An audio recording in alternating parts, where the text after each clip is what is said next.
Good afternoon, fellow YouTubers. This is Mimi from SNS Productions, and today I bring you a rather interesting video that a lot of us could learn by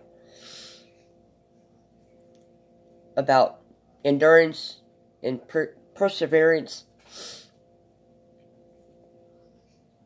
and just, well, watch the video and leave me your comments at the end of what you would do in this situation. Hi everyone.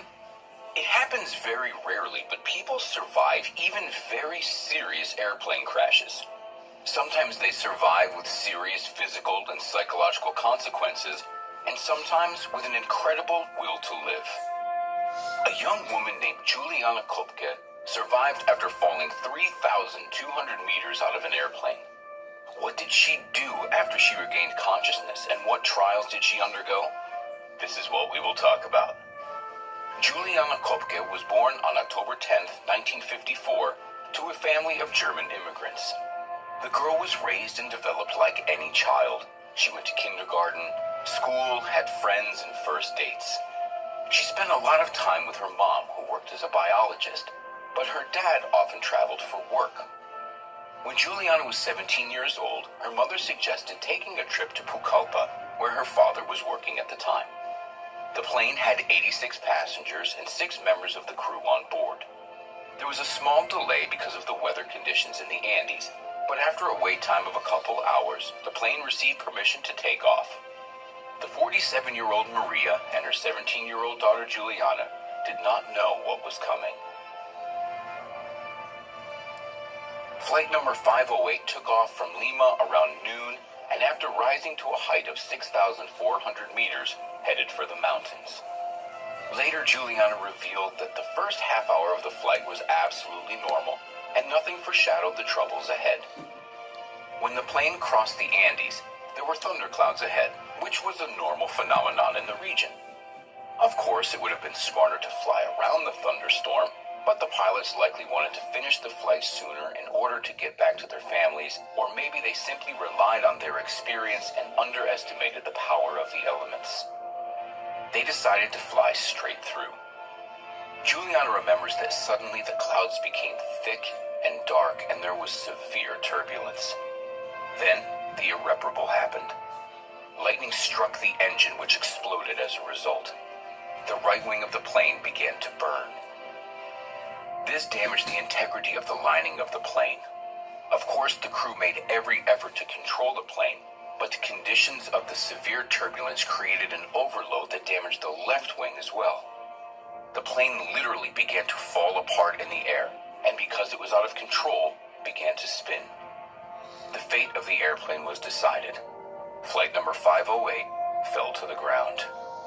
The plane was scheduled to arrive at Koepcke at 12:47 p.m., but hours had passed without any messages from the crew. An urgent aerial search began.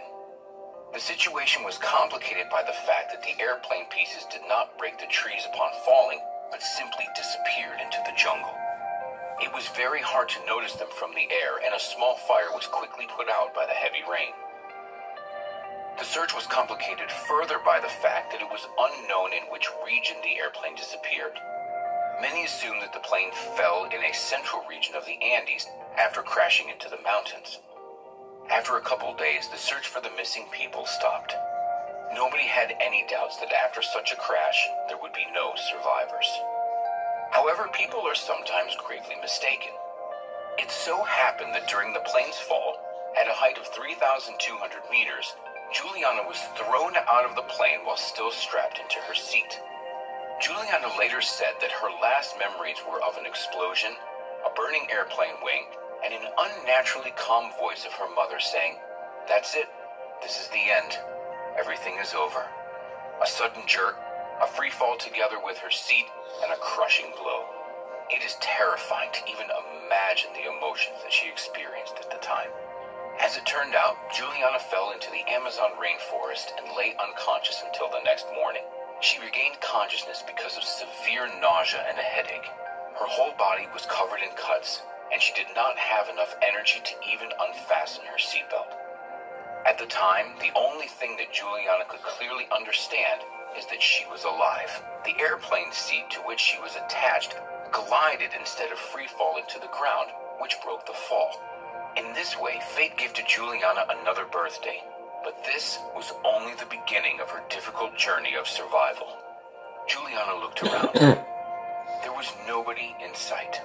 She had only one shoe, no glasses, and was wearing only a light dress. Her whole body hurt and she did not know where to go. The only thing she understood clearly was that help would not come and she needed to act independently. However, 4 days passed before Juliana Koepcke regained enough energy after the fall in order to be able to start moving. As strange as it is, not far from where she landed, Juliana saw a small bag of candy that she took with her on the journey. That was my only food. I didn't know how the bag ended up there, but I took it with me, Juliana said. For the next 3 days, Juliana simply walked forward in hopes of getting to a human settlement or a road. The first problem was that Juliana was short-sighted, and it was extremely difficult for her without her glasses. She would move very slowly and carefully, using a stick to probe the terrain in front of her. She couldn't walk much faster anyway because the ligaments in her knee were torn. The second problem was the lack of food. She survived by eating the candy that she found and the berries that grew around her. There was no problem with water because it rained heavily for several hours each day, and she could drink as much as she needed. Another problem was her clothing, which left Juliana cold, wet, and did not protect her from accidental cuts. She had to sleep without a fire. Every day the situation became worse. All that Juliana remembers is pain and suffering. Danger surrounded her at every step. 10 days had passed and the girl was still unable to reach people. She had lost hope almost entirely, but the brave schoolgirl continued to walk. Luckily, on the 11th day of her journey, Juliana heard the sound of a stream. When she reached it, she started to walk downstream because she knew from her dad that streams flow into larger channels that flow into rivers on the banks of which there could be human settlements. It became easier to walk, but the chances of confronting poisonous snakes increased. Similarly, she frequently saw caimans, but knew that they were not dangerous to people, and neither were freshwater piranhas. A couple times she lost count of how many days passed since the crash. In the end, Juliana Koepcke saw a boat with a canister of fuel, and the girl simply collapsed next to the boat. Soon she was discovered by a local Puerto Inca fisherman. Right away, they carried Juliana to the village. They administered first aid to the best of their ability and fed her. Later, she was driven to a local airport and sent to Koepcke, where she was hospitalized in a missionary hospital. Juliana Koepcke was not kept in a medical facility for a long time because her injuries and abscesses were not too serious. The doctors informed her father Hans about his daughter's miraculous survival, and right away he came to pick her up.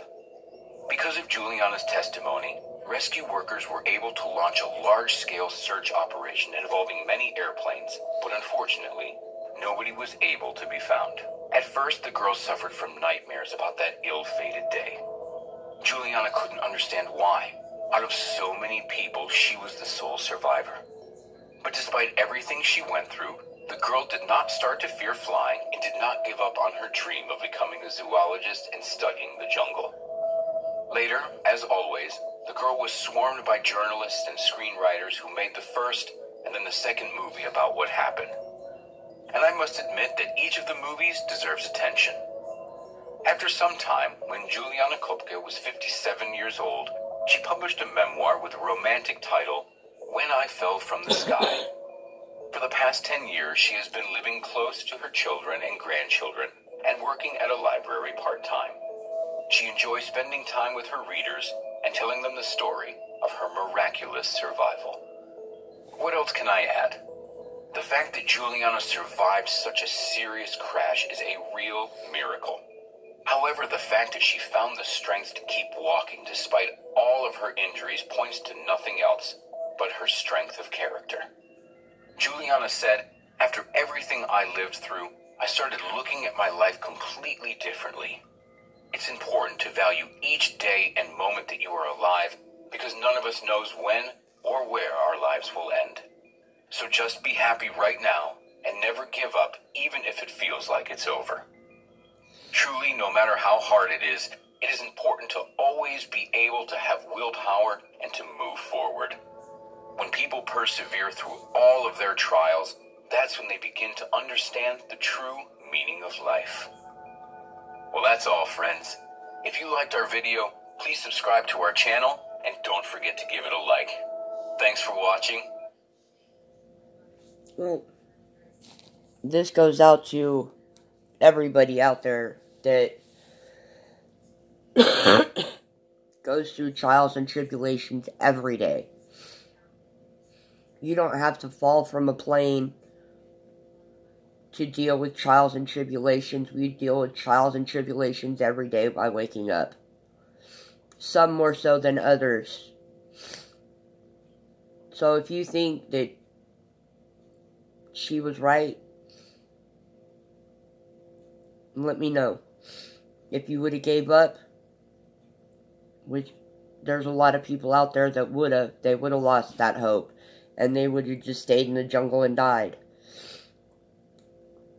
But, on that note, I've gone through my own trials and tribulations through my life, and I've persevered through all of them.